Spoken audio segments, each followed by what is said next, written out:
Alam nyo mga kapatid, merong isang uhuging vlogger, take note merong isang uhuging vlogger. Okay, alam nyo ba kung ano yung pangalan ng uhuging vlogger? Ito yan, si Makagago. Aba, kung hindi ba namang gago at tarantado minuminuto yung vlogger na yan, akalain mo, nag-endorso ng peking abogado, peking law firm, at ang matindi, pugante. Ito, si Susan Yancy. Nako po. Abay, akala ko ba yung Makagago ikaw for awareness? Akala ko ba ikaw for awareness na against ka sa mga scammer? Akala ko ba yung grupo mo, pati yung Food Genius Group na pinamumunuan mo, akala ko ba for awareness kayo? Di ba? Sabi nyo, for awareness kayo. Kaya nga, di ba, nagtutulong-tulong kayo para i-aware ang mga OFW na baka ma-scam o ma-scam ko or whatsoever. Bakit nag-endorso ka ng peking abogado, peking law firm, at ang matindi, ito, si Susan Yancy na yan, ay puganteng kriminal. Oo, nag-endorso ka ng peking law firm, peking abogado sa mga OFW para mabudol. Magkano? 250,000 bawat isang OFW na mabubudol na magpapakonsulta.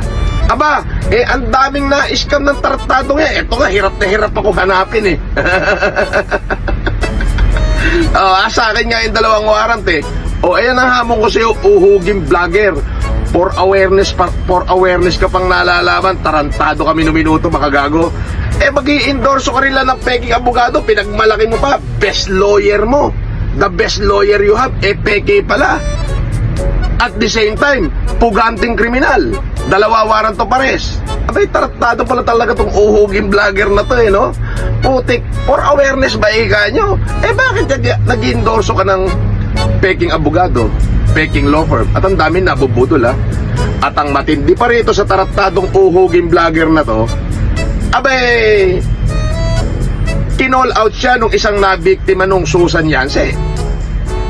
Abay, kinundi na, pinagalitan pa, tinakot pa ng tarantadong ito, tinakot pa na cyber libel daw. Oo, malalibel daw. Pero putang ina, yung puganting kriminal, hindi niya makondena. Saan ka ba naman makakita ko, hindi ba naman tarantado to minuminuto Tinakot ng cyber libel yung biktima na OFW nung kinall out siya. Pero yung ng biktima na inendorso niya, parang tahimik kayata, uhuging vlogger. Problema pa dito, Mangusin, meron kang mga nakakalabit na strings sa underground. Savvy Filipino lawyer. So, marami po dyan sila, mga kahombre ko. Pero, is of the best lawyers that we have. Nagbibigay din po ang Savvy Filipino lawyer ng mga legal advices. So, you can go and contact them for more information.